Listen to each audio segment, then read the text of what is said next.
கர்த்தருக்குள்ள அன்பானவர்களே,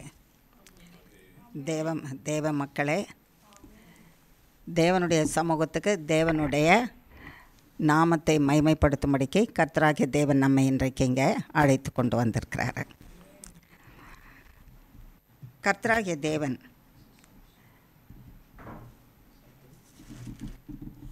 நாம் ரட்சிக்கப்படுகிறதற்கு அவரை விட்டு மிக தூரமாக நாம் கடந்து போன போது அவர் அண்டையிலே அழைத்து அவர் மார்பிலே வைத்து பாதுகாக்கப்படுகிறதற்காக சர்வ வல்லமுள்ள இயேசு கிறிஸ்துவை மனிதனாக பிறப்பித்தார்.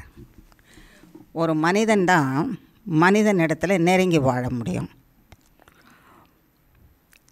ஒரு எறும்பு கூட்டம் போயிட்டுருக்குது. அந்த எறும்பு கூட்டத்தை ஒரு நபர் நடந்து போகிறவர் தெரியாமல் மிதிச்சிட்டாரு. அந்த எறும்பினுடைய ஒரு கால் உடஞ்சி போச்சு. அதை பார்க்கும்போது அவருக்கு மிகவும் வருத்தமாக இருந்தது. இந்த காலை எப்படியாவது நான் ஒட்டினாதேனே இந்த எறும்பு ஓடும், இல்லாட்டா ஓட முடியாமல் அதே இடத்துல இருந்து செத்து போகுமே. வேறு தீமை செய்கிற பூச்சிகள் அதை அழித்து போடுமே. ஏன்னா அந்த பரிதாபத்தின் மேலே அந்த எறும்பை எடுத்து காலை ஒட்டி அதுக்கு ஒரு கட்டு போட்டு, நமக்கெல்லாம் இங்கே ஃப்ராக்சர் ஆகிடுச்சுன்னா என்ன பண்ணுறாங்க, கட்டு போடுறாங்கல்ல, அப்படி கட்டு போட்டு விடலான்னு அதை எடுத்தால் அதனுடைய மற்ற காலம் உடஞ்சி போச்சு. ஏன் மற்ற காலம் உடஞ்சிருச்சு? நீங்கள் தான் சொல்லுங்களேன், யோசித்து. நல்ல காரியம் செய்யதானே அவர் எறும்பை எடுத்தார், உடஞ்ச காலை சேர்த்து கட்டி போட. ஆனால் அவர் கையில் எடுத்த போது ஏன் இன்னொரு காலம் உடஞ்சிருச்சு? முடியாது. சரி மற்றவங்க தான் கொஞ்சம் யோசித்து சொல்லுங்களேன். ஒருத்தர் தானே சொல்லியிருக்கிறாங்க அதை கட்டு போட முடியாதுன்னு. மனுஷனால் கட்டு போட முடியுமா? எறும்பு காலை எறும்போட வச்சு நம்ம தான் மனுஷர் கட்டு போடுறத பற்றி பேசிகிட்ருக்குறோமே. போட முடியுமா? போட முடியாது. நன்மை மனுஷனால் ஒருத்தருக்கு செய்ய முடியாது. அப்போ அவர் என்ன செய்தாராம், தேடி போய் அந்த எறும்பு கூட்டத்தின் இடத்துல, உங்கள்கிட்ட ஒரு வைத்தியர் இருக்கிறாரா உங்கள் கூட்டத்தில்ன்னு கேட்டாராம். அந்த எறும்பு கூட்டத்தினுடைய தலைவன் சொல்லிருச்சான், ஆமாம் ஒரு வைத்தியர் இருக்கிறாரு. அவர் என்ன கட்டு போடுவாரா, கால் உடைஞ்சா போடுவாருன்னு. இந்தாங்க, நான் தெரியாத மிதிச்சிட்டேன், காலால் மிதிச்சிட்டேன், ஒரு கால் உடஞ்சி போச்சு. அந்த காலுக்கு கட்டு போட்டு கால் நல்லா சுகமாகி அந்த எறும்பு ஆடி அது வேலையை செய்யணும், பிழைக்கணும்னுட்டு கையில் எடுத்தேன். என் கை இன்னொரு காலை உடைச்சிருச்சு. ஆனால் உடஞ்ச காலோடு நான் எறும்பை கொண்டு வந்திருக்கிறேன்.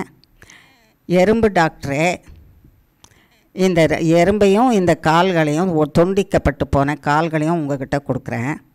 நீங்கள் இதுக்கு கட்டு போட்டு சுகப்படுத்தி எறும்பு திரும்பவும் பழையபடி ஓட ஆட அது வேலையை செய்ய உதவி செய்வீங்களா? தயவுசெய்து செய்யுங்கன்னு போது அந்த டாக்டர் சொன்னாரா, அதுக்கு தான் நான் இருக்கிறேன். எறும்புக்கு சுகம் கொடுக்கணுன்னா எறும்பு தான் வேணும், எறும்பு டாக்டர் தான் வேணும். பலமானவர் வந்தீங்கன்னா, நீங்கள் இரக்கம் பாராட்டி நீங்கள் பலமுள்ளவர், மனிதனாகிய நீங்கள் பலமுள்ளவர். உங்களுக்கு ஏன் அந்த பலம்னா சக்தி அதிகம்.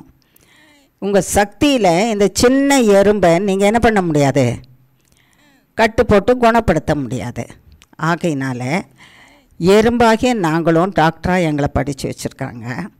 ஆகையினால எறும்பாகிய நான் அதுக்கு கட்டு போடுறேன்னு அந்த எறும்பினுடைய கால்களுக்கு கட்டு போட்டு அந்த வைத்தியர் குணமாக்கி பழையபடி அதை வாழ வச்சாரா. ஏன் இந்த சம்பவத்தை கர்த்தர் சொல்கிறாரு? நான் இந்த சம்பவத்தை சொல்லணும்னு நினைக்கல, ஆனால் கர்த்தர் இதை சொல்லும்படி செய்திருக்கிறார். ஏன்? சர்வ வல்லமுள்ள தேவன் மகாபலசாலி, வல்லமை உள்ள தேவன். அவர் சமூகத்தில் ஒரு மனுஷனும் இருக்க முடியாது. நான் உதவி செய்கிறேன்னு அவர் கிட்ட வந்துட்டாருன்னா அந்த எறும்பினுடைய கால் உடஞ்ச மாதிரி நம்ம என்ன பண்ணிடுவோம், செத்து மறித்து போயிடுவோம். ஆகையினால நாம் செத்து மறித்து போகாதபடிக்கு அவர் சர்வ வல்லமை தனக்குள்ளே அடக்கிட்டு தன்னுடைய குமாரனாகிய கிறிஸ்துவை மனுஷனாக அனுப்பினாராம். மனுஷன்தான் மனுஷ ரூபத்தில் வந்தாதான் மனுஷனிடத்துல பேச முடியும், பழக முடியும். மனுஷன் எப்படி சத்ருவாகிய பிசாசானவனை ஜெயிக்க முடியும் என்பதை சொல்லி கொடுக்கவும், பாவம் இல்லாமல் எப்படி வாழ முடியும் என்பதை சொல்லி கொடுக்கவும் மனுஷனாக பிறந்தாராம். எறும்பு எறும்புக்கு தான் குணம் கொடுக்கறது போல சர்வவல்லமுள்ள தேவன் மனுஷனாக பிறந்தார். மனுஷனோட பழகுகிறதற்கு அவர் சர்வ வல்லமையில் நம்மோட நெருங்கி வருவாரானால் அவர் வல்லமை உள்ள அக்கினி நம்மை அழிச்சு போட்டுடும். ஆகையினாலே அவருடைய வல்லமை எல்லாம் குறுக்கி இயேசு கிறிஸ்துவாக மனிதனாக உருவாக்கி, என் மக்களே நீங்கள் ரட்சிக்கப்படுகிறதற்கு, உங்களோட வாழ்ந்து பாவத்தை எப்படி மேற்கொள்ள முடியும்னு சொல்லி கொடுக்கறதுக்கு, உங்களோட வாழ்ந்தால் தான் நான் சொல்லி கொடுக்க முடியும். சர்வ வல்லமுள்ள தேவனை பார்த்து நம்ம சொல்லுவோம், நீங்கள் மகத்துவம் உள்ளவர், மகிமை உள்ளவர், உங்களால் அதை மேற்கொள்ள முடியும் சாத்தானுடைய தந்திரங்களை. எங்களால் எப்படி முடியும்? நீங்கள் மனுஷனாக வந்தால் தானே தெரியும் உங்களுக்கு அப்படின்னு மனுஷராக நம்ம சொல்கிறோம். ஆகையினால கர்த்தர் மனிதனாக பிறந்தாராம். உன்னை போல என்னை போலே நான் மனிதனாக பிறந்து சாத்தானை ஜெயிக்கிறது எப்படி, சாத்தான் கொண்டு வருகிற சோதனையை ஜெயிக்கிறது எப்படி, சாத்தான் கொண்டு வருகிற எல்லா வேதனைகள், கண்ணீர், வியாதிகள், மரணங்களை ஜெயிக்கிறது எப்படின்னு சொல்லி கொடுக்கறதுக்கு, கூட இருந்து வாழ்ந்து காட்டுகிறதுக்காக வந்தாராம். அவர் வாழ்ந்து காட்டினதுனால தான் இன்றைக்கு நாம் சத்ருவை எப்படி ஜெயிக்க முடியும், சாத்தானுடைய சோதனையை எப்படி ஜெயிக்க முடியும், அந்த எப்படி ஜெயிக்க முடியும்னா அந்த வல்லமை நமக்கு என்ன கொடுத்துருக்கிறாரு. வல்லமை வாயின் வார்த்தையில் இருக்குது, இயேசுவின் நாமத்தில் இருக்குது, அவர் வாயின் வார்த்தையில் இருக்குது. அதையே பின்பற்றி கொண்டு நீங்கள் நடந்தீர்களானால், அதை பயன்படுத்தினீர்களானால், அப்படி வாழ்வீர்களானால் சத்ருவாகிய பிசாசானவனை நீங்கள் எதிர்த்து ஜெயித்து வாழ முடியும். அவன் தோற்று போனவனாக இருப்பான், நீங்கள் ஜெயித்தவர்களாக இருப்பீங்க. ஜெயிக்க பிறந்த நீங்கள் தோற்று போனவர்களாக இருக்கிறீங்க. ஜெயிக்க பிறந்தவர்கள். நம்ம எல்லாரையும் சிருஷ்டித்தது கர்த்தர் எதற்காக சிருஷ்டித்தாரா? ஜெயித்து வாழ்கிறதற்காக. நாம் ஜெயிக்க மறந்து போய் சத்ருவாகிய பிசாசானவன் கொடுக்குற ஆலோசனை கேட்டு தோற்று போனவர்களாக இருக்கிறதுனால ஜெயிக்கிறவர்களாக மாற்றுகிறதற்கு ஜெயவேந்தராகிய தேவன், அவர் ஜெயமுள்ளவர், ஜெயவேந்தர், அவருடைய பிள்ளைகள் திரும்பமாக ஜெயித்து வாழ்கிறதற்காக பூமியிலே பிறந்தாராம். ஆகையினால கர்த்தராகிய தேவன் இரட்சகராக பூமியிலே பிறந்தார். இந்த பிறந்த நல்ல நாள் கர்த்தராகிய தேவன் தூதர்கள் மூலமாக சொல்கிறாரு, பயப்படாதருங்க, இதோ எல்லா ஜனத்துக்கும் என்ன சொல்ல வரான்? மிகுந்த சந்தோஷம் உண்டாக்குற நற்செய்தி. இந்த மிகுந்த சந்தோஷம் என்று சொல்லும்போது அந்த மிகுந்த சந்தோஷம் குறைந்தும் போகாது, அணைந்தும் போகாது, இல்லாமலும் போகாது. மனுஷனுக்கு சந்தோஷத்தை உண்டாக்குகிற செய்திகள் நிறையா இருக்கும். லாட்ரி சீட்டில் காசு அடிச்சிருச்சு, சந்தோஷம் இருக்குமா இருக்காதா? லாட்ரி சீட்டில் காசு அடித்தா ஒரு 10 கோடி அடிச்சிருச்சு, உங்களுக்கு கொஞ்சம் அடிச்சிருச்சு, நீங்கள் வாங்கினதே ஒரு 50 பைசா இல்லைன்னா 2 ரூபா சீட்டு வாங்கியிருப்பீங்க. 10 கோடி லாட்ரி சீட்டை அடிச்சிருச்சு, எவ்வளோ சந்தோஷம் இருக்கும்? ரொம்ப சந்தோஷம் இருக்கும் இல்லை? ஒரு பெரிய பரிசு, யாராவது கிறிஸ்மஸ்க்கு ஒரு நல்ல பரிசு, ஒரு ஒரு லட்சத்துக்கு ஒரு நல்ல சாரீ கொண்டாந்து கிஃப்ட் கொடுக்குறாங்க, எவ்வளோ சந்தோஷம் இருக்கும்? மிகுந்த சந்தோஷம் இருக்கும் இல்லை? சந்தோஷம் இருக்கும். இவைகளெல்லாம் நிலையாக இருக்காத, அந்தந்த காலத்துக்கு அது செலவழிந்து போகிறது. சாரி என்ன செய்யும்? பழுதாகி போயிடுமா போகாதா? கொஞ்ச நாள் கழிச்சு பணம் 10 கோடி கையில் வந்தாலும் கையில் அப்படியே உட்காந்துருக்குமா? என்ன செய்யும்? செலவழியும். அதுக்கு செலவு இருக்கும், அது செலவழிஞ்சு போயிடும், கையை விட்டு போயிடும். கர்த்தராகிய இயேசு கிறிஸ்து பிறந்த இந்த நல்ல நாளில் கிறிஸ்துவாகிய இயேசு கொண்டு வருகிற சந்தோஷம், மிகுந்த சந்தோஷம், உலகம் முடிஞ்சு போனாலும் நிலைச்சிருக்கும். என்றென்றைக்கும் நிலைத்திருக்கிற ஒரு சந்தோஷத்தை கர்த்தராகிய தேவன் இயேசு கிறிஸ்துவின் மூலமாக மனுஷருக்கு கொடுத்தாராம். ஆகையினால பயப்படாது இருங்க. உங்கள் சந்தோஷமெல்லாம் இல்லாமல் துக்கத்தில், கவலையில் இருக்கிறீங்க. ஒவ்வொருத்தருக்கும் ஒவ்வொரு விதமான காரியங்கள் இருக்கும். அப்படி துக்கத்தில் இருக்கிற உங்களுக்கு சொல்கிறேன், பயப்படாதீங்க, உங்களுக்கு மிகுந்த சந்தோஷம் உண்டாக்குகிறேன். அந்த மிகுந்த சந்தோஷம் ஒரு நாள் உங்களை விட்டு நீங்காத சந்தோஷம், அது என்றென்றைக்கும் உங்களோட இருக்கும் சந்தோஷம். அந்த சந்தோஷம் நீங்கள் இந்த பூமியிலிருந்து நித்திய ஜீவனை சுதந்திரிக்கும் பரியந்தம் இருக்கிற நிலைத்திருக்கிற சந்தோஷம். அந்த சந்தோஷம் இந்த உலகம் அழிந்து போனாலும் மனுஷருக்கு இருக்கிற சந்தோஷம், மீட்கப்பட்டவர்களுக்கு இருக்கிற நிலைத்திருக்கிற சந்தோஷம், மிகுந்த சந்தோஷம், நிலையான சந்தோஷம், அழிக்க முடியாத சந்தோஷம், என்றென்றும் அழியாத சந்தோஷத்தை கொடுக்கிற சர்வவல்லமுள்ள இயேசு கிறிஸ்து உங்களுக்கு பிறந்திருக்கிறாரு. உங்கள் துக்கத்தை, கஷ்டத்தை, வேதனை எல்லாவற்றையும் அழித்து போடுகிறதற்காக பிறந்திருக்கிறாரு. மிகுந்த சந்தோஷத்தை கொடுக்கிற நற்செய்தி, இன்று கர்த்தராகிய கிறிஸ்து என்னும் இரட்சகர் உங்களுக்காக பிறந்திருக்கிறார். என்று கர்த்தராகிய இரட்சகர் உங்களுக்காக பிறந்திருக்கிறாரு.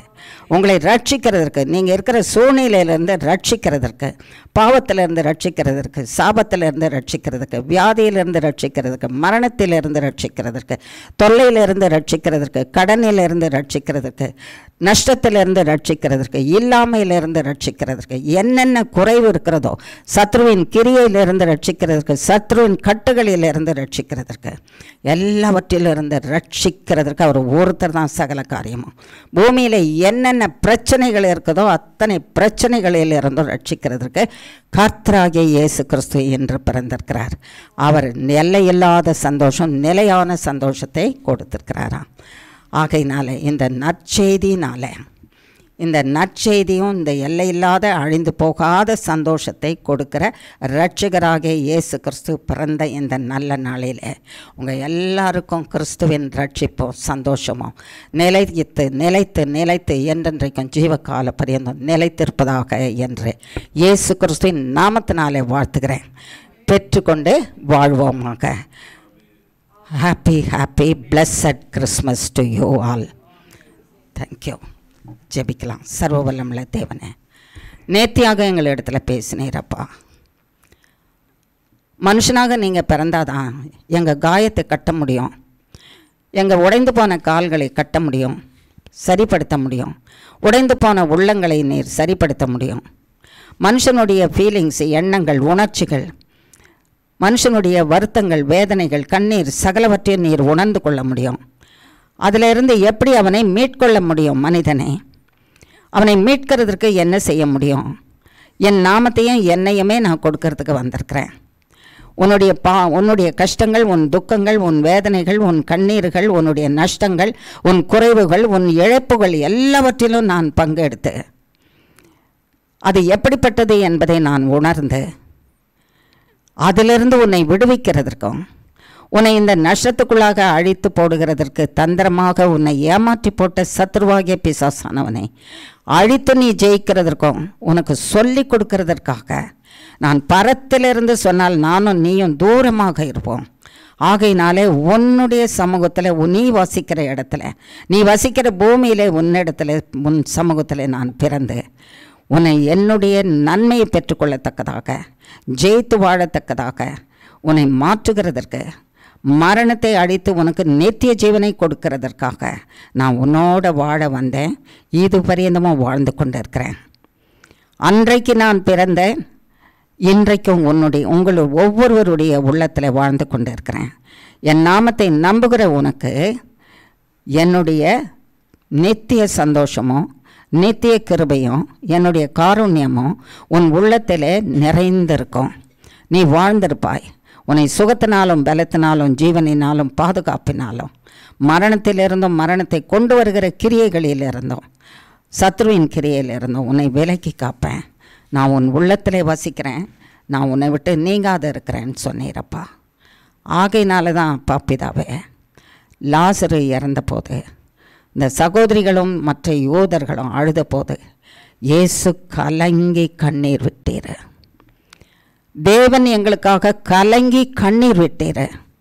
வேதவசனம் சொல்லுகிறது, நாங்கள் வேதனைப்படும்போது, நாங்கள் தேவனை விட்டு விலகி போகும்போது நாங்கள் படுகிற வேதனையை பார்த்து தேவன் கண்ணீர் விடுகிறார், மறைவிடங்களிலே கண்ணீர் விடுகிறார் என்று எங்களுக்காக எங்களோடு இருந்து வாழ கற்றுக் கொடுக்கிறதுக்கு வந்த, பரிசுத்தமாக வாழ கற்றுக் கொடுக்க வந்த இயேசு கிறிஸ்து எங்களைப் போலவே மார்த்தாளைப் போலவே மரியாளைப் போலவே இழந்து போன சகோதரனுக்காக கலங்கி கண்ணீர் வடித்தது போலவே அப்பா பிதாவை இயேசு கலங்கி கண்ணீர் வடித்தார்.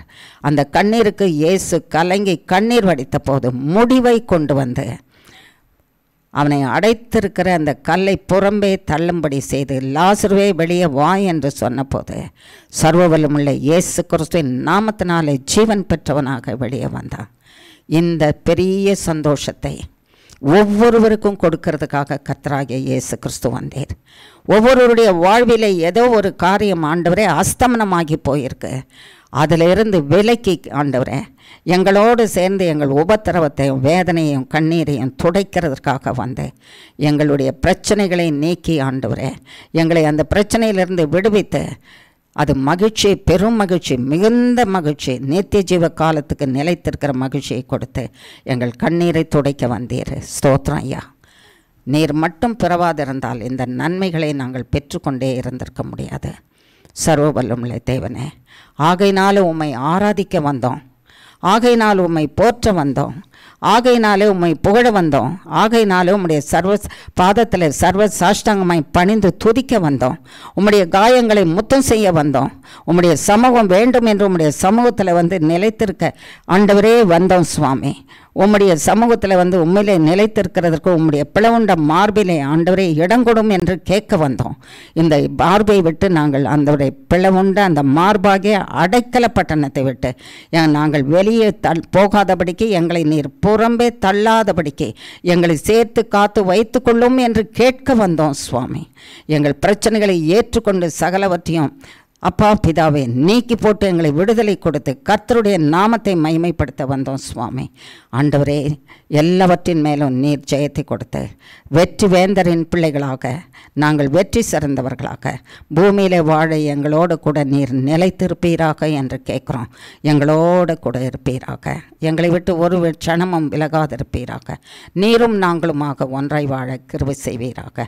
அதற்கேற்ற வசனங்களையும் வார்த்தைகளையும் எங்களுக்கு கொடுத்து வார்த்தையே நீர்தான், வார்த்தையே ஜீவன்தான், வார்த்தையே பாவத்தை மன்னிக்கிறது, வார்த்தையே ஆண்டவரே எங்களை பரிசுத்தப்படுத்துகிறது, வார்த்தையே எங்கள் தேவைகளை சந்திக்கிறது, வார்த்தையே எங்களை என்றென்றும் நித்திய ஜீவபரராகிய உம்மோடு கூட வாழ செய்கிறது. உம்மிடத்தில் வந்திருக்கோம். அந்த வார்த்தைகளை கொடுத்து நாங்கள் எப்படி உம்மோடு நிலைத்து வாழ வேணும், கூடி வாழ வேண்டும், உம்மிலே நிலைத்து வாழ வேண்டும் என்று எங்களுக்கு கற்பிப்பீராக. வாரும் பரிசுத்த ஆவியானவரே, நீரும் நானும் நாங்களுமாக பிதாவாகிய தேவனையும் குமாரனாகிய கிறிஸ்துவையும் பரிசுத்த ஆவியானவராகிய உம்மையும் மகிமைப்படுத்துவோமாக. இயேசு கிறிஸ்துவின் மூலம் ஜெபிக்கிறோம் பிதாவே. ஆமேன், ஆமேன், ஆமேன். கர்த்தருக்குள்ள அன்பான தேவ மக்களே, அவருடைய அன்பு நம்மளை நிலைத்தராவிட்டால் இன்றைக்கு பூமியில் அவருடைய சமூகத்தில் வந்து அவருடைய பிறந்த நாள், அவருக்கு பிறந்தது, அவருக்கு மகிழ்ச்சி. என்ன மகிழ்ச்சின்னா, மனுஷனை ரட்சிக்க நான் வந்துட்டேன். யாரை ரட்சிக்க வந்துட்டேன்? மனுஷனை ரட்சிக்க வந்துட்டேன். அந்த மகிழ்ச்சி அவருக்கு. நமக்கு ரட்சகர் பிறந்திருக்கிறார் என்கிற மகிழ்ச்சி. இந்த நாளிலே கர்த்தராகிய தேவன் நம்மோடு கூட பகிர்ந்து கொள்கிறதற்கு வேத புஸ்தகத்தில் இருந்து சில பகுதியை எடுத்து கொடுத்துருக்கிறார். அதை நாம் தியானித்து பார்ப்போம். தியானித்து நமக்கு சொந்தமாக்கி கொண்டு கர்த்தரோடு கூட அந்த வார்த்தையில் நிலைத்து வாழ்வோமாக. மத்தேயு எழுதின சுவிசேஷம் 2ஆம் அதிகாரம்.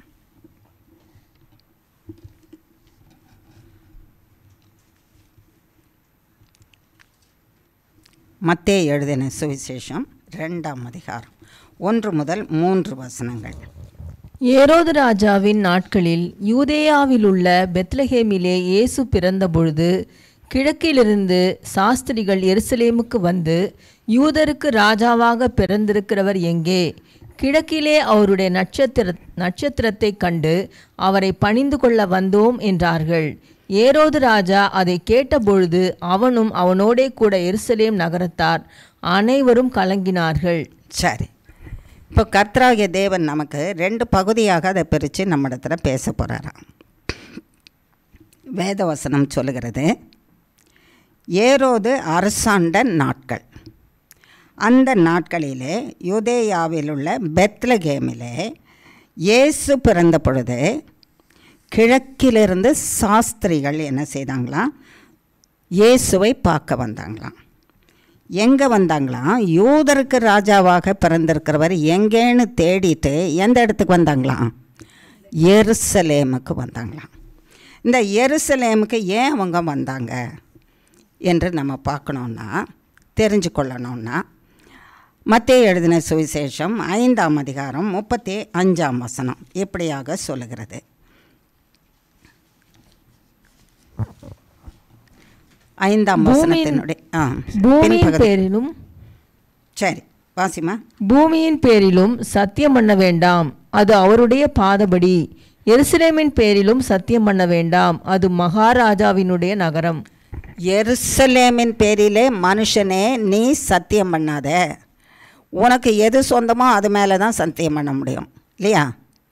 இப்போ நான் இருக்கிறேன், யாரோ ஏதோ வந்து என் இடத்துல கேட்குறாங்க, இங்கே இருக்கிற உங்களை பார்த்து இந்த சகோதரியின் மேலே சத்தியம் பண்ணுறேன், சத்தியமாக சொல்கிறேன்னா எனக்கு சம்பந்தம் இல்லாதது. அதுக்கு என்ன நேரிட்டாலும் எனக்கு கவலை இல்லை. எனக்குரியது மேலே தான் நான் என்ன செய்ய முடியும்?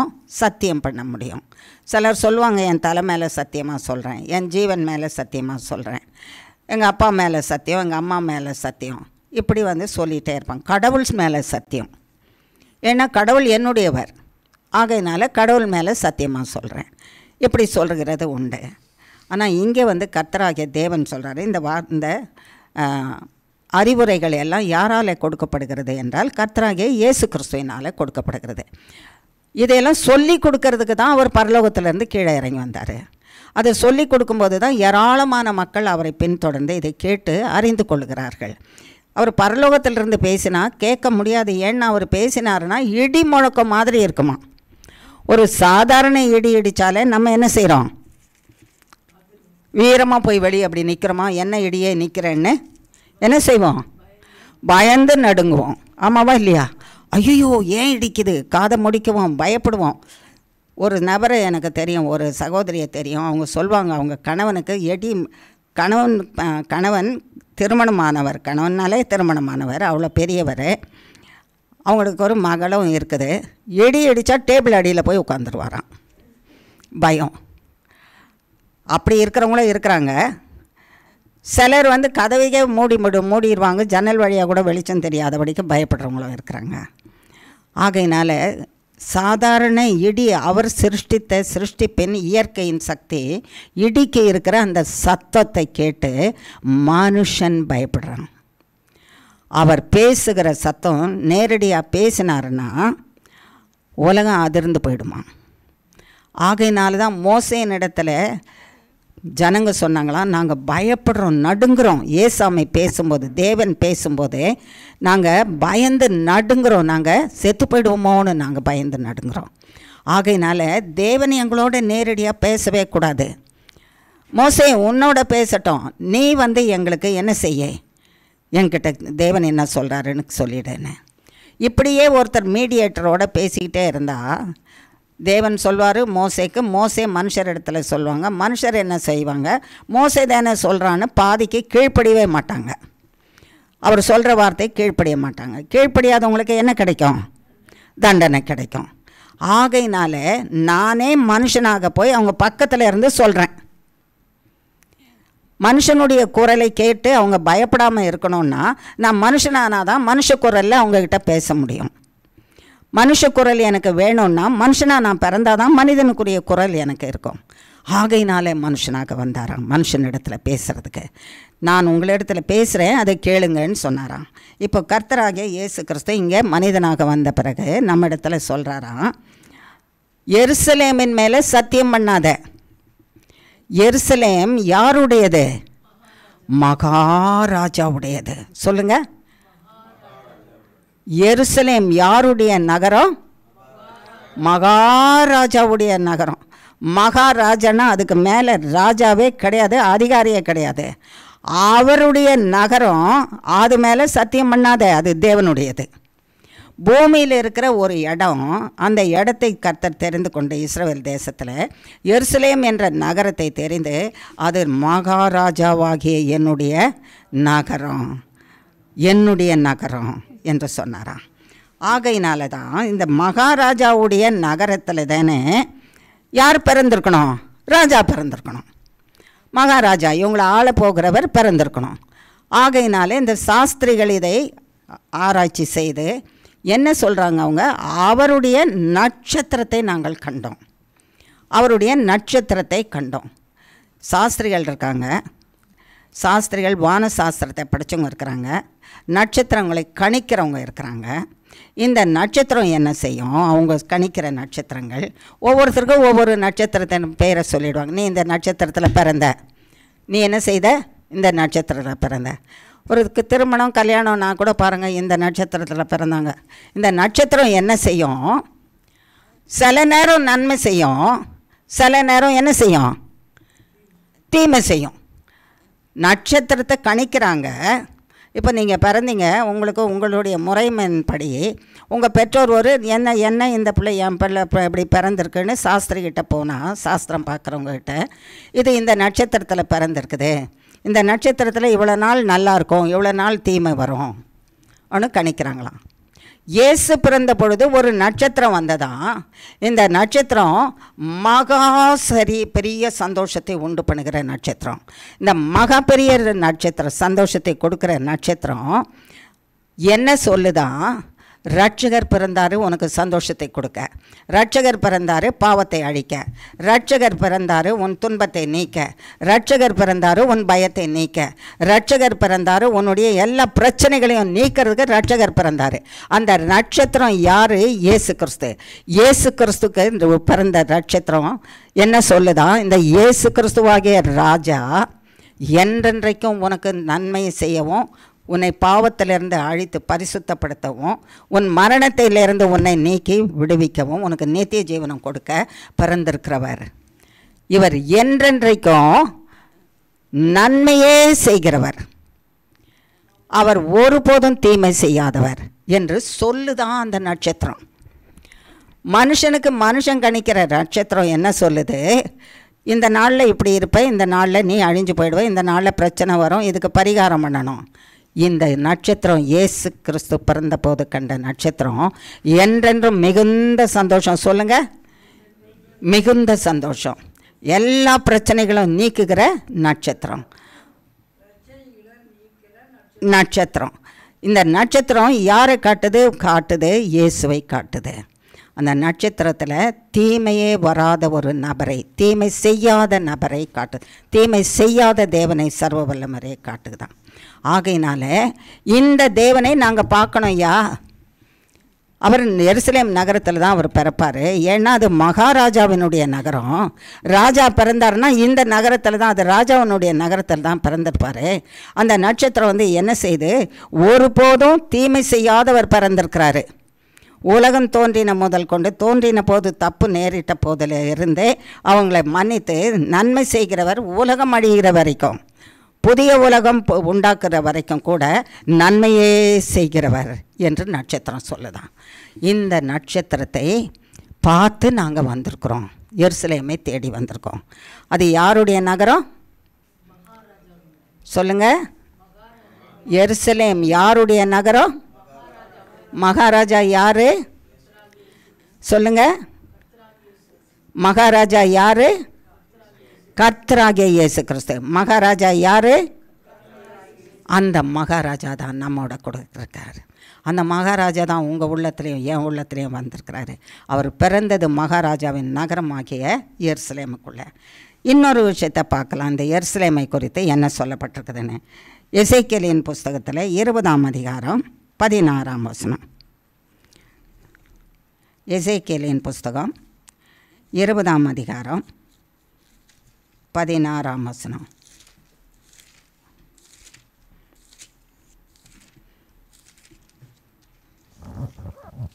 நான் வாக்குத்தத்தம் பண்ணினதும் பாலும் தேனும் ஓடுகிறதும் எல்லா தேசங்களின் சிங்காரமாய் இருக்கிறதுமான தேசத்திலே அவர்களை கொண்டு வந்து.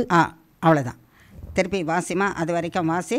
நான் வாக்குத்தத்தம் பண்ணினதும் பாலும் தேனும் ஓடுகிறதும் எல்லா தேசங்களின் சிங்காரமாய் இருக்கிறதுமான தேசம். பாருங்க, இதில் எருசலேமை பற்றி இவ்வளோ மேன்மையாக கர்த்தராகிய தேவன் சொல்கிறாரு.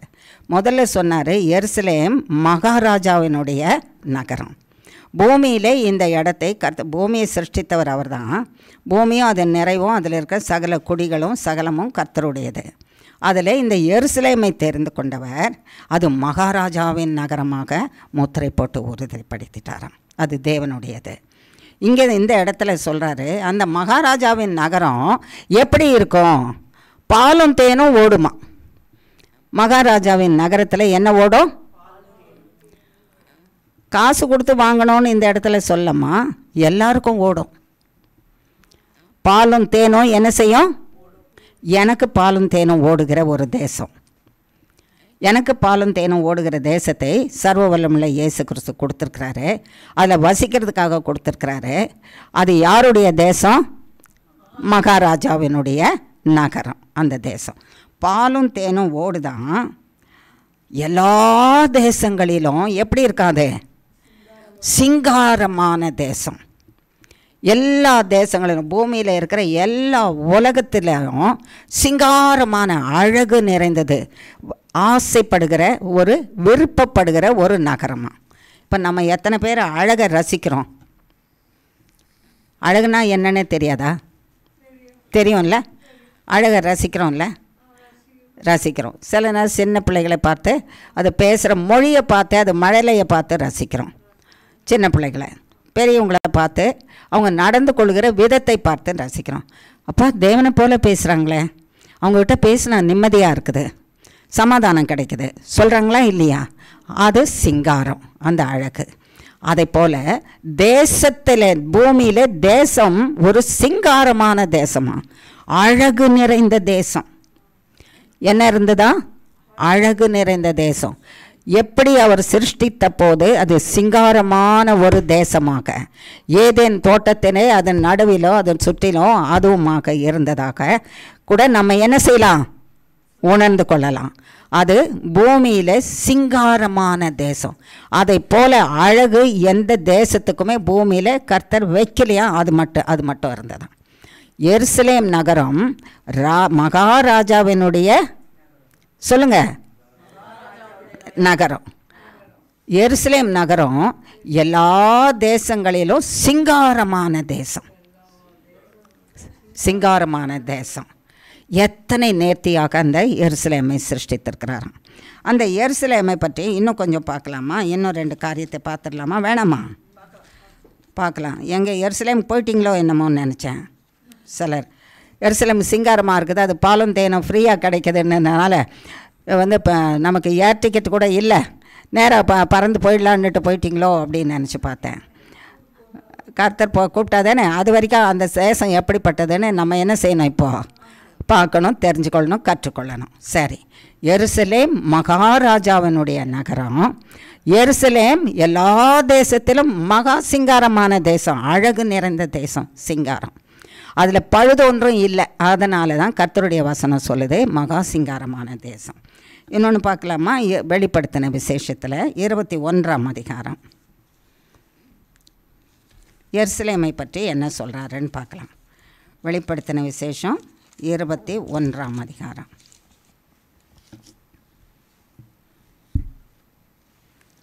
9ஆம் வசனமும் 10ஆம் வசனமும். பின்பு கடைசியான 7 வாதைகளால் நிறைந்த 7 கலசங்களுடைய அந்த 7 தூதரில் ஒருவன் என்னிடத்தில் வந்து, நீ இங்கே வா, ஆட்டுக்குட்டியானவருடைய மனைவியாகிய மணவாட்டியை உனக்கு காண்பிக்கிறேன் என்று சொல்லி பெரிதும் உயரமுமான ஒரு பர்வதத்தின் மேல் என்னை ஆவியில் கொண்டு போய் தேவனுடைய மகிமையை அடைந்த எருசலேம் ஆகிய பரிசுத்த நகரம் பரலோகத்தை விட்டு தேவனிடத்திலிருந்து இறங்கி வருகிறதை எனக்கு காண்பித்தான். எவ்வளோ பெரிய காரியத்தை கர்த்தராகிய தேவன் இந்த இடத்துல எருசலேமை பற்றி சொல்லியிருக்கிறார் பாருங்கள். இந்த தூதன் இந்த வெளிப்படுத்தின விசேஷத்தில் யோவான் என்ற நபருக்கு, ஒரு சீஷனுக்கு தேவனுடைய தூதனை தேவன் அனுப்பி வரப்போகிற காரியம் ஆதியிலிருந்து அந்தம் வரைக்கும் முடிவு பரியந்தம் நடக்க போகிற காரியங்களை வெளிப்படுத்துகிறார்.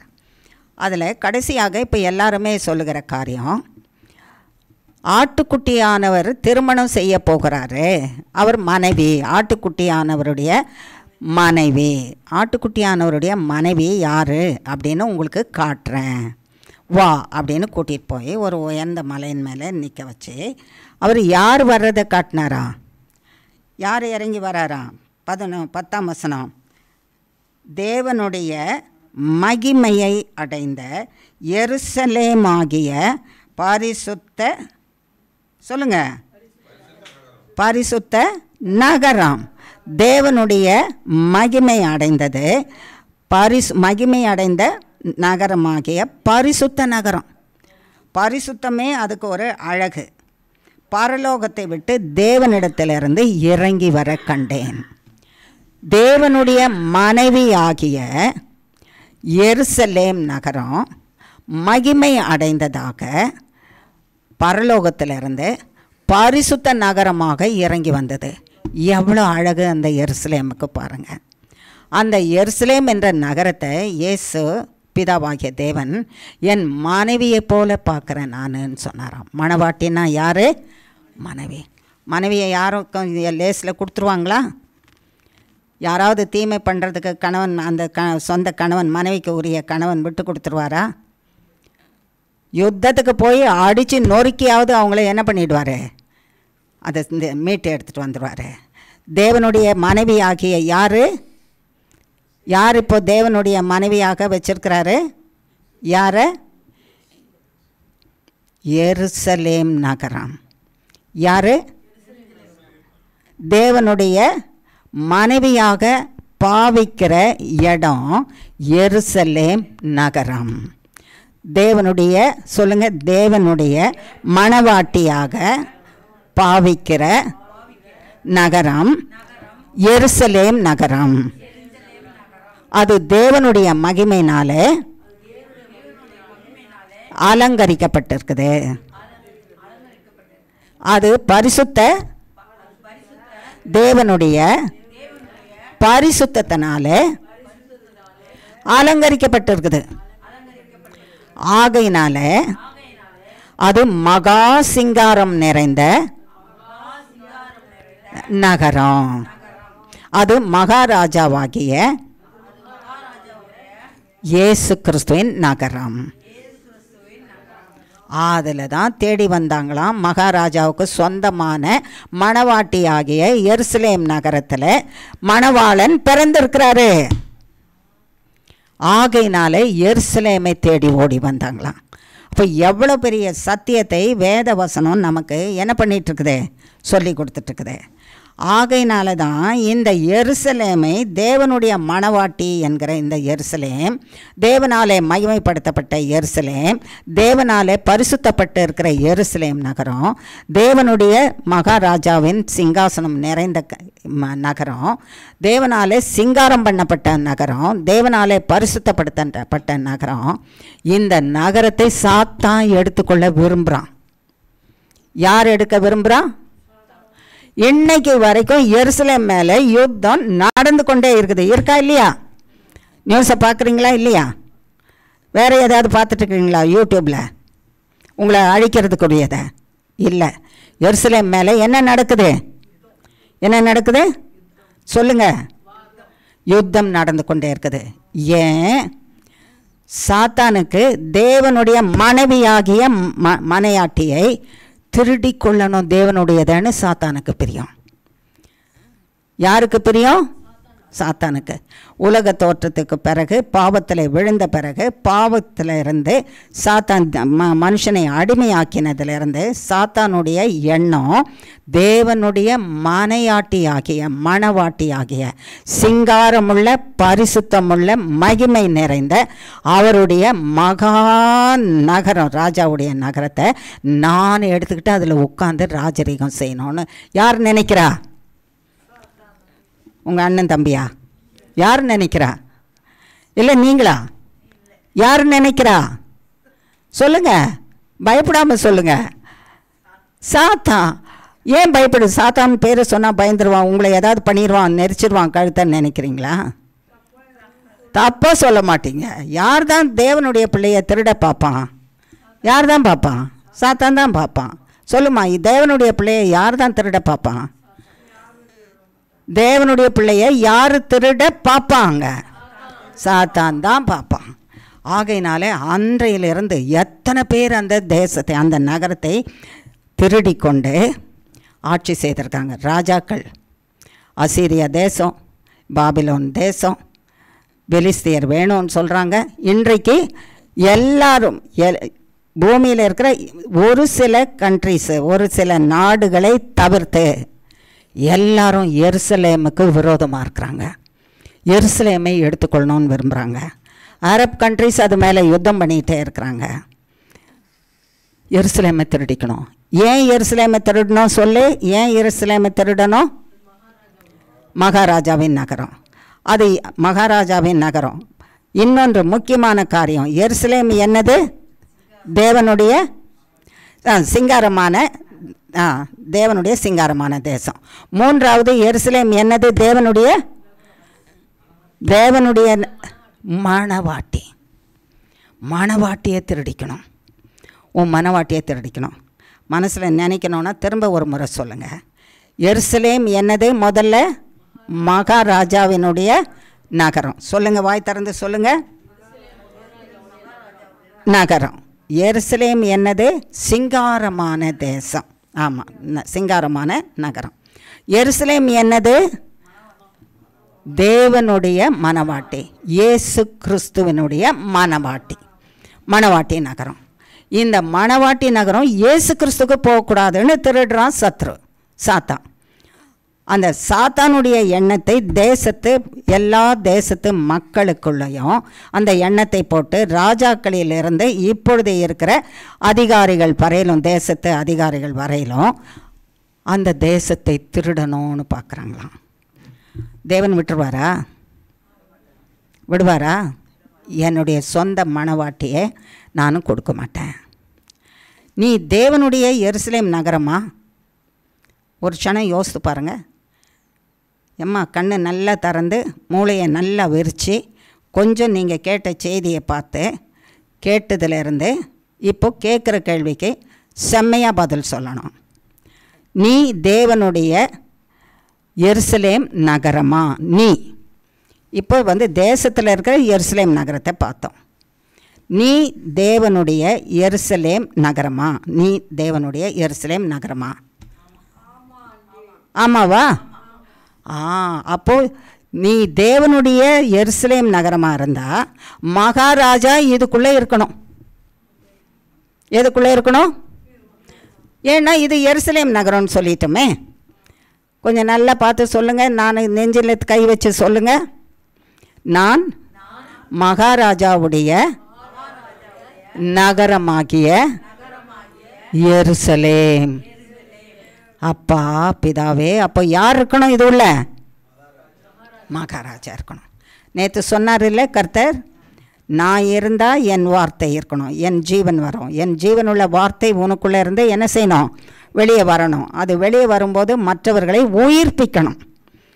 எதில் இருந்து அவர்கள் சோதனையில் பலவீனத்தில் இருக்கிறாங்களோ அதிலிருந்து விடுவிக்கணும். வார்த்தை உனக்குள்ளே இருந்து மனுஷரை அழிச்சிடக்கூடாது. உயிர்ப்பிக்கிற வார்த்தை.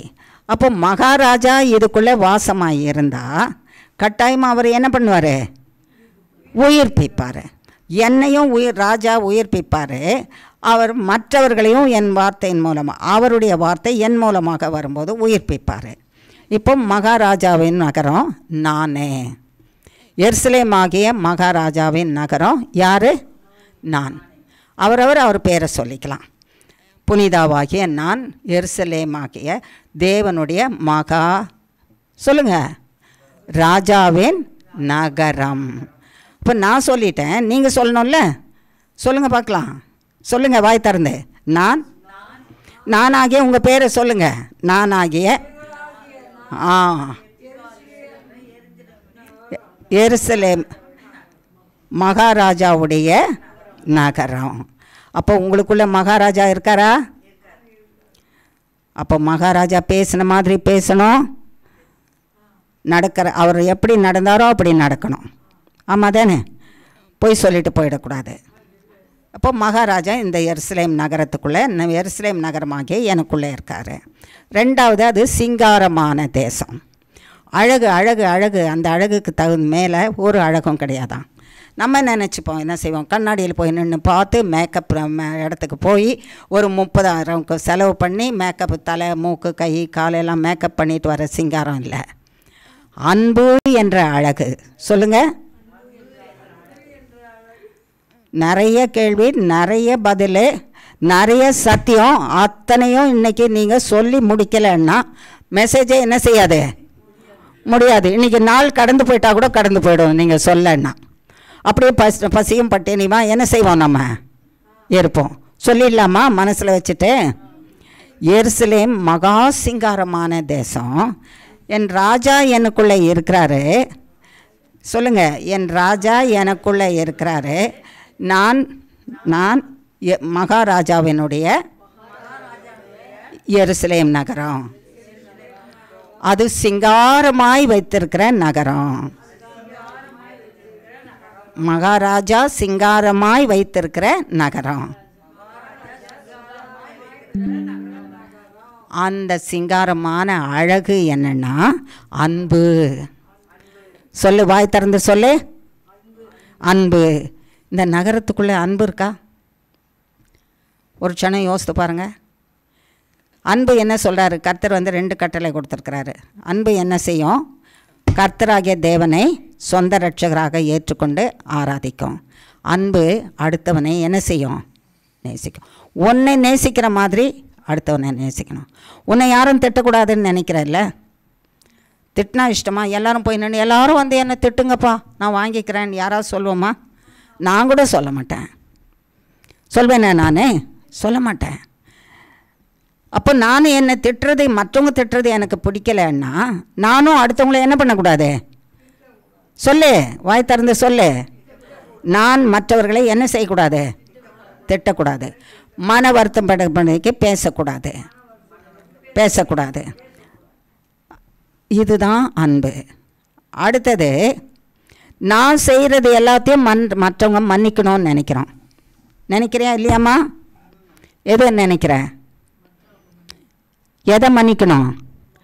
நம்ம செய்த தப்பிதத்தை மனசில் வச்சுக்காதபடிக்கு அடுத்தவங்க மன்னிக்கணும்னு நம்ம விரும்புகிறோம். நம்ம விரும்புகிறது போல் அது மாதிரி அடுத்தவங்க செய்த தப்பிதத்தை என்ன பண்ணணும்? மன்னிக்கணும்ல. அப்போ இது 2வது அழகு. சிங்காரமான அழகில் முதல் அழகு என்னது? வாய் திறந்து சொல்லுங்கள், தப்பாயிடாது. முதல் அழகு என்னது? அன்பு. 2வது அழகு என்னது? இப்போ தான் சொன்னோம், மன்னிப்பு. 2வது அழகு என்ன? மன்னிப்பு. என்னை மன்னிக்கணும்னு நினைக்கிற மாதிரி நான் மற்றவங்களை என்ன செய்யணும்? மன்னிக்கணும். என்னை வருத்தப்படுத்தக்கூடாதுன்னு சொல்லி நான் நினைக்கிறது போல் மற்றவங்களை நான் வருத்தப்படுத்தக்கூடாது. அன்பு என்ற அழகு, மன்னிப்பு என்ற அழகு, சகிப்பு என்ற அழகு. இவ்வளோ நேரம் சொன்னாலும் நான் என்னுடைய நிலையில தான் இருப்பேன் அப்படின்னா கர்த்தர் என்ன பண்ணுறாரு? அதையும் சகிச்சுட்டு தானே இருக்கார். தூக்கி வீசி குப்பையில் போட்டுடுறாரா? இல்லை. என்ன விலையேறப்பட்ட தேவன். நீயும் உன்னோட கூட இருக்கிறவர்களை சகிக்கணும். அவங்க சொல்கிறத கேட்ட உடனே ஆஹா ஓஹான்னு ருத்ர தாண்டவம் ஆடக்கூடாது. ருத்ர தாண்டவம் ஆடினா பிசாசு உள்ளே வந்துட்டான்றது அர்த்தம். அமைதியாக இருந்தோன்னா சாந்தமுள்ள இயேசு கிறிஸ்து நமக்குள்ளே இருக்கிறாரு. என் மகாராஜாவுடைய மணவாட்டியாகிய எருசலேமாகிய எனக்குள்ள கர்த்தராகிய தேவன் என்னுடைய மணவாளனாகிய இயேசு கிறிஸ்து சாந்த சொரூபி, அன்புள்ளவர், மன்னிக்கிறவர், சகிக்கிறவர், சாந்த சொரூபி, சகித்து என்னிடத்துல மகிழ்ச்சி ஆக்குகிற தேவர், இறங்கி நன்மை செய்ய விரும்புகிறவர். ஆகையினாலே இந்த குணநலன்கள் எனக்குள்ளே இருக்குமானால் நான் சிங்காரமான எருசலேம் தேசம், நான் சிங்காரம். இதுதான் எனக்கு அழகு. இதுதான் எனக்கு என்னது? அழகு. இதுதான் எனக்கு அழகு. நான் தேவனுடைய சிங்காரமான நகரம், மகாராஜாவாகிய இயேசு கிறிஸ்துவினுடைய நகரம் நானே. இப்போ இவ்வளவு சிங்காரமாக கர்த்தர் வச்சிருக்கிறாரு, மணவாட்டியாக வச்சிருக்கிறாரு, அவர் பாதுகாப்போடு வச்சிருக்கிறாரு. அவர் பாதுகாப்பாக வச்சிருக்கிறதுனால சாத்தானுக்கு பிடிக்குமா?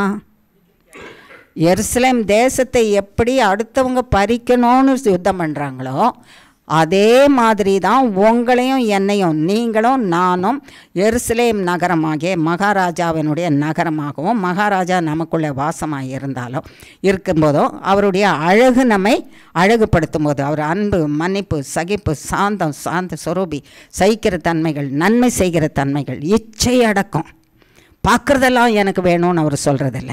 இச்சை அடக்கம். என்ன இச்சை அடக்கம்? சரீரத்தில் இருக்கிற ஆண் உறுப்புகள், பெண் உறுப்புகளினுடைய இச்சை அடக்கம்.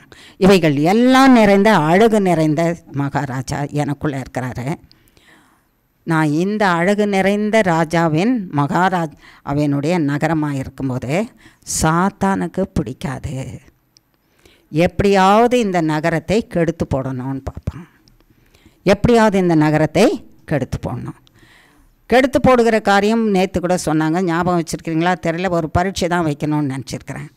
கெடுத்து போடுகிற காரியம் மனுஷனுக்கு கொண்டு வர்றது பொருள் ஆசை, பணத்தின் மேலே ஆசை, தங்கத்தின் மேலே ஆசை, ஸ்திரீகளின் மேலே ஆசை, புருஷர்களின் மேலே ஆசை,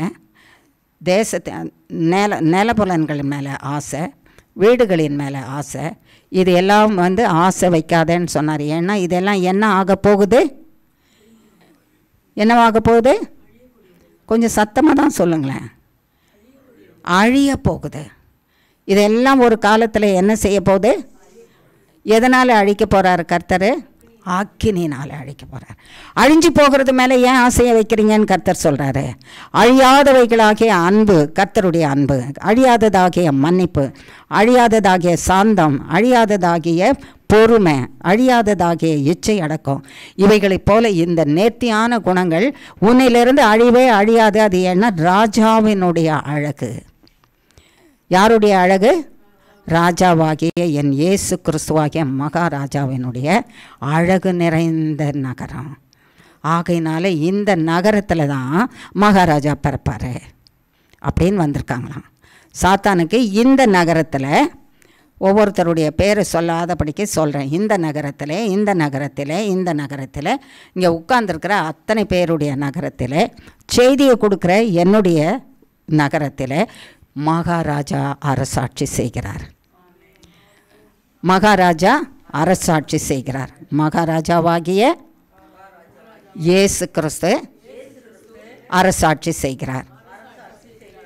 இதிலே சிங்காரம், தேவனுடைய அழகு, அதனால் நிரப்பி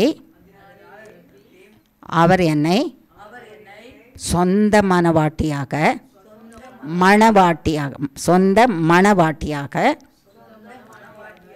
வைத்திருக்கிறார். கர்த்தாவே உமக்கு கோடி கோடி கோடி கோடி ஸ்தோத்திரம்.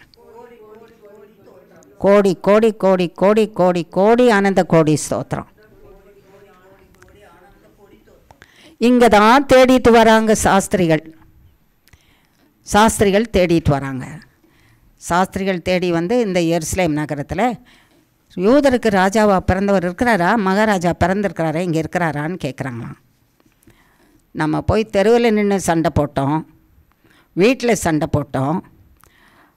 வீட்டில் இருக்கிறவங்களானாலும், தெருவில் இருக்கிறவங்களானாலும், சபையில் இருக்கிறவங்களானாலும், யூதருக்கு ராஜா உன்னிலேயாம்மா பிறந்திருக்கிறாரு, மகாராஜாவின் நகரமா நீ, மகாராஜாவுக்கு மணவாட்டியா நீ, உனக்குள்ளே இருக்கிறாரான்னு கேட்டுட்டு வருவாங்க. ஏன்னா மகாராஜா இருக்கிற மாதிரி நடந்துக்கலையே. மகாராஜா இல்லைன்னா யார் இருப்பா? சாத்தான் இருப்பான். தேவனுக்கு சொந்தமான மனைவிக்குள்ளே தேவன் மணவாளன் இல்லாட்டா, சாத்தான் இருந்தால் அது பரிசுத்த மணவாட்டி இல்லை, அசுத்தமான வேசி. யாரு? அசுத்தமான வேசி. வேற ஸ்திரீ இருந்தால் அசுத்தமான வேசி. சாத்தான் கொண்டு வருகிற சகல குணங்களும் நமக்குள்ள, சகலமும் இல்லாட்டாலும் ஒன்று இருந்தாலும் கூட, நான் தேவனுக்கு சொந்தம் இல்லை, என் தேவனுக்கு நான் மணவாட்டியாக இருக்கிறதுக்கு பதில் சாத்தானுக்கு இடம் கொடுத்து சாத்தானுக்கு நான் மனைவியாக மாறிட்டேன். நான் வேசி. சொந்த கணவனுக்கு நான் மனைவியாக இல்லை. ஆணாக இருந்தாலும் பெண்ணாக இருந்தாலும் தேவனுக்கு மணவாட்டி. எனக்குள்ளே இயேசு கிறிஸ்து இல்லை, ராஜா மகாராஜா இல்லைன்னா நான் ஒரு வேசி. அங்கே போய் கேட்குறாங்க, ஐயா பிள்ளைகளே, தேவ மக்களே, இந்த 3 சாஸ்திரிகளும் போய் இங்கே இருக்கிறாரா மகாராஜா, இங்கே இருக்கிறாரான்னு போய் அந்த தேசத்தில் அந்த நகரத்தில் ராஜாவின் இடத்துல கேட்டால் இருக்கிறாரா இல்லையா? எருசலேம் நகரத்தில் இருக்காரா? ஏரோது ராஜாக்கிட்ட போய் கேட்டபோது ஏரோது ராஜாக்கிட்ட இருந்தாரா? இல்லைல்ல. அவ்வளோ சீக்கிரம் டக்குன்னு மறந்துட்டிங்களே. எருசலேம் நகரத்தில் எருசலேமில் ஆட்சி செய்து கொண்டிருந்த ரோம அதிகாரி ஏரோது ராஜாவின் இடத்துல இயேசு இல்லை. யார் இல்லை? இயேசு இல்லைன்னா இப்போ யார் இருப்பா? ஆமாம், சாத்தான் தான் இருப்பான். ஆகையினாலே தான் இயேசு யூதருக்கு ராஜாவாக பிறந்திருக்கிறவர் எங்கேன்னு போய் அவர்கிட்ட கேட்டதும் கதி கலங்கி போச்சு அவனுக்கு. என்கிட்ட இருக்கிறாரியா, என்கிட்ட தான் பிறந்திருக்கிறாரு, என் உள்ளத்தில் இருக்கிறாரு, வா நான் இயேசுவை காட்டுறேன்னு நம்ம சொல்ல முடியும். ஏரோது ராஜாவால் சொல்ல முடிஞ்சதா? இல்லை. அப்போது எருசலேம் நகரத்தில் அந்த ராஜாவும் ஏரோது ராஜாவும் அவனோடு சேர்ந்து வாழ்ந்த ஜனங்கள் அத்தனை பேருக்கும் காதி கலங்கி நடுங்கி போனார்கள். ஏன் நடுங்கினாங்க? யார் இருக்கிறா அவங்களுக்குள்ள? ஆமாம், சத்ருவாகிய பிசாசு, தேவனுக்கு எதிராளி, தேவனுடைய பிள்ளைகளுக்கு எதிராளி, தேவனுடைய பிள்ளையாகிய மகாராஜாவாகிய இயேசு கிறிஸ்துவுக்கு எதிராளி ஆகிய பிசாசு நடுங்கி போயிட்டான். பார்வைக்கு ஏரோது ராஜாவும் பார்வைக்கு ஜனங்களும் நடுங்கி போயிட்டாங்க மாதிரி தெரியுதே தவிர சாத்தான் உண்மையிலே நடுங்கி போயிட்டான். யாருக்கு தான் நடுக்கும்? ஏன் சாத்தானுக்கு நடுக்கும்? மகாராஜா பிறந்தாருன்னா யாரை அழிக்கிறதுக்கு வராரு? சாத்தானை அழிக்க. அவன் தலை நசுங்கிடும். அவனை நசுக்கி என்ன பண்ண போகிறாரு? பாதாளத்தில் தள்ள போகிறாரு. கடைசியாக யுத்தம் பண்ண வருவார். அவனையும் அவனுடைய சேனையும் எதில் போய் தட்ட போகிறாரு? அக்கினி கடலில் அழிக்க போகிறார். ஐயோ, என்னை அழிக்கிறதுக்கு வந்துட்டாரே. யார் நடுங்கிறது? சாத்தானோ அவன் சேனையும் நடுங்குது. யூதருக்கு ராஜாவாக பிறந்திருக்கிற அந்த மகாராஜாவாகிய இயேசு கிறிஸ்து எங்கே அவர் பிறந்துட்டாருன்னு சொன்னதும் சாத்தான் யாருக்குள்ளெல்லாம் இருந்து எங்கெல்லாம் ஆட்சி செய்து கொண்டு இருக்கிறானோ அத்தனை பேரும் நடுங்கினாங்க. இன்றைக்கி நீங்கள் உங்களை குடும்பத்தில், உங்கள் சமுதாயத்தில், உங்கள் சபையில் நீங்கள் அறிஞ்ச இடத்துல ஏற்றுக்கொள்கிறதுக்கு பயப்படுறாங்க. என்னென்ன, ஐயோ இது எப்போ பாரு இயேசு இயேசுன்னு சொல்லும், இது வந்துருச்சு. என்னன்னு சொல்லும்? இயேசு இயேசுன்னு சொல்லும். ஏதாவது பேசினா இயேசுக்கு இது பிரியமான்னு கேட்கும். இயேசு உன் உள்ளத்தில் இருந்தால் நீ இப்படி பேசுவியா நடப்பியான்னு கேட்கும். இது வராமல் இருந்தால் நல்லது, இது செத்து தொலைஞ்சா கூட நல்லது. எனக்கு கேட்குறதுக்கு யாருமே இல்லை. வசதியாக சாத்தானுக்குள்ளே இருந்து நான் வாழ்ந்து சாத்தானோட வாழ்ந்து எரி நரகத்துக்கு போவேன்னு விரும்புகிற சாத்தானுக்கு அடிமையாகி போன மனுஷர் கூட்டம் இருக்குது. அந்த மனுஷர் கூட்டம், சாத்தானுக்கு அடிமையான மனுஷர் கூட்டமாகிய ஏரோது ராஜாவும் அவன் ஜனமும் நடுங்கி போனார்கள். அவர்கள் தேவனால் சிருஷ்டிக்கப்பட்ட மனுஷர் தான். பிசாசின் செயலுக்கு இடம் கொடுத்ததுனால பிசாசு பயப்படுதான், அவங்களும் பயந்தாங்க. பிசாசு பயந்தான், அவங்களும் பயந்தாங்க. ஆகையினால தான் கர்த்தருடைய மக்களே, கர்த்தராகிய தேவன் என்ன சொல்கிறார் நமக்கு? பிசாசு நடுங்கும்படிக்கு. யார் நடுங்கும்படிக்கு? பிசாசு நடுங்கும்படிக்கு கர்த்தராகிய தேவன் இன்று பிறந்தார். சொல்லுங்க, பிசாசு நடுங்கும்படிக்கு கர்த்தராகிய இயேசு கிறிஸ்து இன்று பிறந்தார். பிசாசு நடுங்கும்படிக்கு கர்த்தராகிய இயேசு கிறிஸ்து இன்று பிறந்தார். கர்த்தராகிய இயேசு கிறிஸ்து என் உள்ளத்தில் இருக்கிறதுனால, வாசமாய் இருக்கிறதுனால, நான் மணவாட்டியாகிய மகாராஜாவாகிய இயேசு கிறிஸ்துவின் நகரமாகிய எருசலேமாக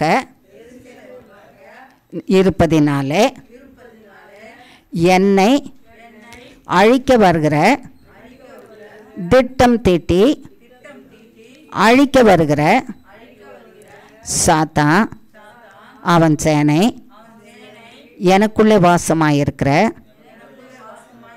மகாராஜாவாகிய இயேசு கிறிஸ்துவை பார்த்து நடுங்குகிறான்.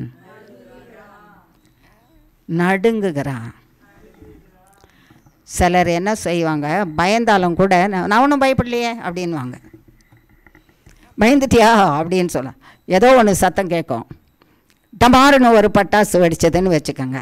இப்போ நம்ம இப்படி அமைதியாக உட்காந்து கேட்டுட்ருக்கோம். டமாருன்னு ஒரு பட்டாசு வெடிச்சது, எல்லோரும் ஒரு சனம் என்ன செய்வோம், அப்படி உலுக்கி விடுவோம். பண்ணுவோமா இல்லையா? பயந்துட்டிங்களா அப்படின்னு, இல்லையே நான் எங்கே பயந்தேன், நான் பயப்படவே இல்லை. என்ன ஸ்ட்ராங்காக உட்காந்துருக்கேன், என்ன மாதிரி தைரியசாலி யாரையுமே நீங்கள் பார்க்க முடியும். எங்கள் வீட்லேயே நான் தாங்க தைரியசாலி. கரெக்டு. என்ன மாதிரி தைரியசாலி இந்த உலகத்தில் யாருமே இல்லை. பட்டாசு ஏன் வெடிப்பானே, இதை தட்டினாலே என்னவா இருக்குது, பயம் வருது. அப்போ நான் இதை தட்டும்போதே என்ன, ஏதோ உலகத்தில் இருக்கேன், சாத்தானுடைய உலகத்தில் இருக்கிறேன், தேவனுடைய உலகத்துக்கு வரும்படிக்கு இந்த சத்தம் என்ன செய்யுது, அழைக்கிறது. ஆகையினால கர்த்தராகிய தேவனுடைய நகரம் நான், கர்த்தராகிய தேவனுடைய நகரமாக இருக்கிறதுனால என்னை அழிக்க வருகிற சாத்தானும் அவன் சேனையும் எனக்குள்ளே இருக்கிற இயேசு கிறிஸ்துவை பார்த்து பயந்து நடுங்கிறானா. இருக்காரா இயேசு கிறிஸ்து? அப்போ அவன் வர்றதுக்கு பயப்படணும்ல, பயந்து நடுங்கணுமா வேண்டாமா? ஆனால் தாராளமாக வரானே, கதவு திறந்த மாதிரி மனசுக்குள்ளே தாராளமாக வரானே, நடக்கிறானே, ஃப்ரீ என்ட்ரி. மனசுக்குள்ளே ஏசாமி இருந்தால், இந்த ராஜா இருந்தால், தேவாதி தேவன் இருந்தால் ஃப்ரீ என்ட்ரி வருவானா சாத்தான்? இயேசுவை பார்த்து, இயேசு பிறந்தாருன்னு கேட்டதை பார்த்த போதே நடுங்கி போயிட்டான். நடுங்கிட்டானா இல்லையா? இயேசு அம்மையை கொல்லணுன்றது சின்ன பிள்ளைங்க, 2 வயசுக்குள்ள பிள்ளைங்க எல்லாரையும், ஆண் பிள்ளைங்கள கொன்னும் போட்டுட்டான். இயேசு அம்மையை கொல்ல முடிஞ்சுதா? இயேசு என்னும் பிள்ளையை கொல்ல முடிஞ்சுதா? இயேசு என்னும் பிள்ளையை ஏரோது கொன்னானா? பைபிள் வாசித்தீங்களா? திட்டமாக தெரியுமா இயேசு என்னும் பிள்ளையை கொல்லலை அவன்னு? இல்லை. ஆமாம். சத்ருவாகிய பிசாசானவன் எவ்வளவு செய்தாலும், எவ்வளவு அக்கிரம சிந்தை உள்ளவனாக இருந்தாலும் கொல்லணும்னு நினச்சா கொல்லவே முடியாது. உனக்குள்ளே இயேசு கிறிஸ்து இருந்தால் உன்னை யாருமே என்ன செய்ய முடியாது, அழிக்க முடியாது. உனக்குள்ளே இயேசு கிறிஸ்துவை, இன்றைக்கு பிறந்திருக்கிற இயேசு கிறிஸ்துவை பிறந்த குழந்தையா இல்லை. நம்ம பாடின ஒரு பாட்டு, தூங்கு தூங்கு பாலானி, அவரை தூங்கு தூங்கு பாலானி, நானும் தூங்குறேன் உன் மகளாகிய நானே அப்படின்னு சொல்கிறவன் மகனாகிய நானுன்னு தூங்கிட்டு இருந்தோன்னா, அவர் தூங்காமலும் உறங்காமலும் காத்துக்கிட்டு இருக்கிறாராம். நம்ம உறங்கிட்டு இருந்தால் என்ன அர்த்தம்? தூங்குன்னு பாடிட்டு உறங்கலாமா? உறங்கக்கூடாது இல்லை. அவர் குழந்தையாக இருந்தபோது தான் தூங்கினாராம். அவர் தூங்கினாலும் கூட விழித்திருந்தவராக இருந்தாராம். அவர் கண்கள் மூடி தூங்குறவர் போல இருந்தாலும் விழித்திருந்து அவங்க பிள்ளைங்க மேலே கவனம் வச்சுட்டு இருந்தாராம். உலகத்தின் மக்கள் மேலே கவனம் வச்சுட்டு இருந்தாராம். இந்த உலகத்தின் மக்கள் மேலே ஏன் கவனம் வச்சாரு? சத்ருவாகிய பிசாசானவன் என் பிள்ளைங்களை திருடி அழிச்சிடுவான் என்பதனால கவனம் வச்சு, கவனத்தோட சாத்தானை அழிக்கிறதுக்கான காரியங்களை மக்களிடத்துல எப்பொழுது போய் சொல்லுவோம் நம்மன்னுட்டு ஆசையோடு காத்துட்டு இருந்தாராம். காத்துட்டு இருந்து தான் மக்களை கூப்பிட்டு அழைச்சி கர்த்தராகிய தேவன் வாழும் வழியை நமக்கு சொல்லி கொடுத்துருக்கிறாராம். சாத்தானை மிதிக்கவும் மேற்கொள்ளவும் உங்களுக்கு என்ன கொடுக்குறேன்னு சொல்லியிருக்காரு, அதிகாரம் கொடுத்துருக்கேன். யாருக்கு கொடுத்துருக்கிறாரு? அவர் மணவாட்டி ஆகிய எருசலேம் நகரமாகிய எனக்கு கொடுத்துருக்கிறாரு. சொல்லாமா? சாத்தானை மிதிக்கவும் மேற்கொள்ளவும் என்னுடைய மகாராஜாவாகிய இயேசு கிறிஸ்து எனக்கு அதிகாரம் கொடுத்திருக்கிறார். ஏன் என்றால் நான் மகாராஜாவுடைய எருசலேம் நகரம். உன்னை அழிக்காது, சத்ருவின் கிரியை அழிக்காது, ஒன்றும் உன்னை சேதப்படுத்த மாட்டாதுன்னு சொன்னார். ஆமாவா இல்லையா?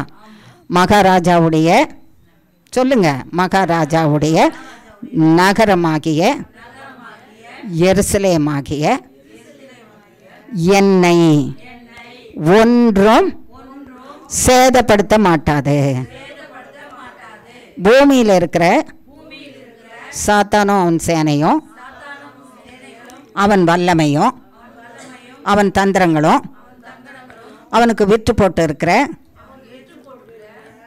அதிகாரிகளும் அதிகாரத்தில் இருப்பவர்களும் அவனுடைய கைக்கூலிகளும் அவனுடைய பதவி இருக்கிறவர்களும் அவனுடைய தடை செய்கிற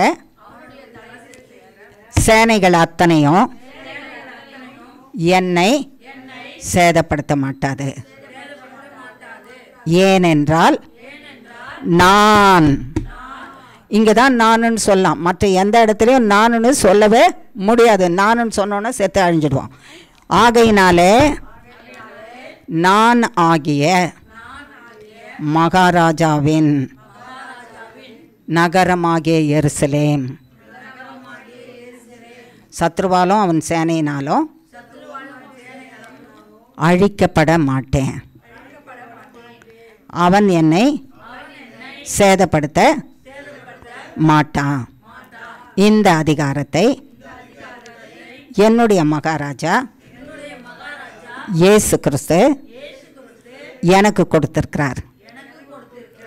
அவர் எனக்குள்ள வாசமாகி நான் அவருக்குள்ள வாசமாகி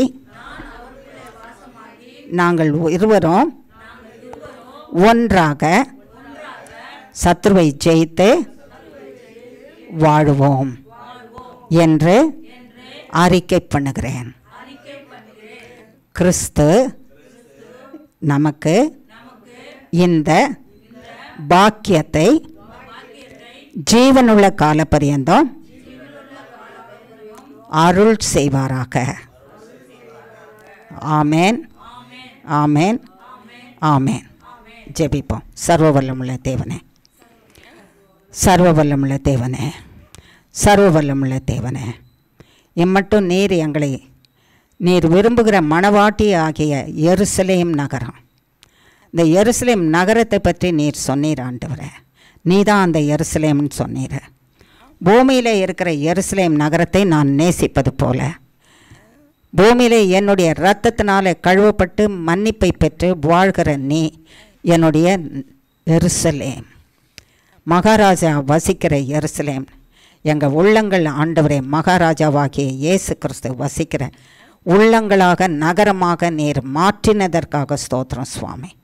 அதை சிங்காரப்படுத்தி நீர் ஜீவனுள்ள தேவனே, உம்முடைய அன்பினாலே, மன்னிப்பினாலே, கிருபையினாலே, கருணையினாலே, கடாட்சித்தினாலே, சகிப்பினாலே, சாந்தத்தினாலே, உண்மையினாலே, உத்தமத்தினாலே, பரிசுத்தத்தினாலே, இச்சை அடக்கத்தினாலே அழகுபடுத்தி வச்சிருக்கேன்னு சொன்னீரப்பா. இந்த நகரம் தேவனுடைய மணவாட்டின்னு சொன்னீர். நீ தேவனுடைய மணவாட்டி. எருசலேம் நகரமாகிய நீ தேவனுடைய மணவாட்டி. அப்பா, இந்த பாக்கியத்தை எங்களுக்கு கொடுத்திருக்கிறீர். சத்ருவாகிய பிசாசானவன் பூமியில் ராஜா வந்து நீர் இப்போ ஆட்சி செய்ய போகிறீர் திரும்பவும் எருசலேமில். அந்த எருசலேமை தேவன் வந்து ஆட்சி செய்ய, ராஜரீகம் செய்ய விடாதபடிக்கு சத்துருக்கள் ஆண்டவரே அதை சூழ்ந்து கொண்டு அந்த தேசத்தை அழிக்கவும், அந்த தேசத்தை பறித்து கொள்ளவும், அதனுடைய எல்லா உரிமைகளையும் எடுத்து போடவும், அதனுடைய பாதுகாப்பை எடுத்து போடவும் திட்டம் தீட்டி கொண்டிருக்கிறார்கள். ஆனால் மகாராஜாவாகிய நீர் அதை சத்ருவின் கரத்தில் ஒப்பு கொடுக்க மாட்டீர் ஆண்டவரே. நீர் ஒப்பு கொடுக்க மாட்டீர். அதை போலவே எங்களை நீர் சத்ருவின் கைக்கு ஒப்பு கொடுக்க மாட்டீர். உலகம் முழுவதும் விரோதமாக வந்திருக்கிற எருசலேமை நீர் ஒப்புக்கூடாதபடிக்கு பாதுகாக்கிறது போல உலகம் முழுவதிலும் இருக்கிற சத்ருவாகிய சேனைகளும் அவனுடைய கைக்கூலிகளுமாக சகலருக்கும் நீர் எங்களை ஒப்புக்கூடாதபடிக்கு காப்பீர். Thank you wonderful father. சர்வவல்லமுள்ள தேவனே, சர்வவல்லமுள்ள தேவனே, இந்த பாக்கியத்துக்குள்ளாக நீங்கள் கடந்து வாங்கன்னு சொன்னீர் ஆண்டவரே. உன்னை அழகுபடுத்துவேன், உன்னை பரிசுத்தப்படுத்துவேன், உன்னை மணவாட்டி ஆக்குவேன், உன்னிலே வாழ்ந்திருப்பேன், நான் வந்து ராஜரீகம் செய்யும் பரியந்தமோ உலகத்தின் முடிவு பரியந்தமோ நீ எனக்குரியவன், நீ எனக்குரியவள். உன்னை சத்துரு தொடும்படி நான் அனுமதி கொடுப்பதில்லை. நான் பாதுகாத்து கொள்வேன். என்னுடைய திருவுள சித்தத்தை எருசலேமிலே நிறைவேற்ற நான் காத்திருப்பது போல அந்த இடத்துல தான் ராஜரீகத்தை அமைக்கப் போகிறேன். எத்தனை உலகம் திரண்டு திரண்டு வந்தாலும் கூட அத்தனை பேரும் என்னுடைய வாயிலிருந்து புறப்படுகிற அக்கினி பட்டயத்தினாலே அழிக்கப்பட்டு போகிறார்கள். சத்ருவாகிய பிசாசானவன் அக்கினி கடலிலே, கந்தகமும் அக்கினியும் எரிகிற கடலிலே தள்ளப்பட்டு போகிறான். அதற்காக நான் வருகிறேன். எருசலேம் நகரத்தை ராஜா வந்து ஆட்சி செய்யாதபடிக்கு தடை செய்கிற அத்தனை கிரியைகளையும் சத்ருவின் கிரியைகளையும் அழிச்சு போடுவேன். உன்னை உனக்குள்ளாக நான் ராஜரீகம் செய்யாதபடிக்கு தடை செய்யவும் அழிக்கவும் முயற்சி செய்கிற சத்ருவும் அவன் சேனைகளையும் அழிப்பேன். என் இரத்தத்தினாலே முத்திரை போட்டு என் நாமத்தினாலே உன்னை எனக்கு சொந்தம் என்று எழுதி உன்னை என்னுடையவன் என்னுடையவள் என்று வைத்திருக்கும் போது, என் மணவாட்டி என்றும் என் மணவாட்டியாகிய எருசலேம் என்றும் உன்னை வைத்திருக்கும் போது உன்னை நான் சத்ருவுக்கும் சத்ருவின் விருப்பத்துக்கும் ஒப்பு கொடுக்க மாட்டேன்னு சொன்னீரப்பா. எங்களை ஒப்பு கொடுக்குறோம் சுவாமி, எங்களை ஒப்பு கொடுக்குறோம் ராஜா உம்முடைய கரத்தில். என்றென்றும் நாங்கள் நீர் விரும்புகிற, நீர் உண்டாக்கின, நீர் விரும்பி உண்டாக்கின சிங்காரமான தேசம், மகாராஜாவினுடைய நகரம், மணவாட்டி ஆகிய நகரம் வாழ நீர் கிருபை செய்தரலாம். எங்களை ஒப்பு கொடுக்குறோம். நீர் எங்களுக்குள்ளே வாழ்ந்து வளம் பெறுவீராக. ஆண்டவரே, நீர் எங்களுக்குள்ளே வாழ்ந்து நாங்கள் வளம் பெற கிருபை செய்வீராக. உம்முடைய கரத்தில் கொடுக்குறோம் சுவாமி. எங்களுக்கு இது வாழ்ந்து வளம் பெறுகிறதற்கு உரிய விசேஷித்த கிறிஸ்மஸ் தினமாக அமைவதாக. ஜீவகாலம் முழுவதும் நாங்கள் இதை எங்கள் உள்ளத்திலே அடக்கி வைத்து வாழ கிருபை செய்யும். நீரும் நாங்களுமாக வாழ கிருபை செய்யுங்க சுவாமி. உம்முடைய கரத்தில் அத்தனை பேரையும் ஒப்புவிக்கிறேன். சமீபத்தில் இருக்கிறவர்களையும் தூரத்தில் இருக்கிறவர்களையும் ஒப்புவிக்கிறேன். பொறுப்படுத்திக்கொள்ளும். இயேசு கிறிஸ்துவின் மூலம் ஜெபிக்கிறோம் பிதாவே. ஆமேன், ஆமேன், ஆமேன். என் ஆத்துமாவே ஸ்தோத்ரி, என் முழு உள்ளமே பரிசுத்த நாமத்தை ஸ்தோத்ரி. என் ஆத்துமாவே கர்த்தரை ஸ்தோத்ரி, கர்த்தர் செய்த சகல உபகாரங்களையும் மறவாதே. ஆமேன், ஆமேன், ஆமேன். கர்த்தருடைய திருவிருந்துக்காக நம்மை நாமே சோதித்து, நான் உண்மையிலே மகாராஜாவினுடைய நகரமா, இந்த மகாராஜாவினுடைய ரத்தம் எனக்காக சிந்தப்பட்டது, இந்த மணவாட்டியாக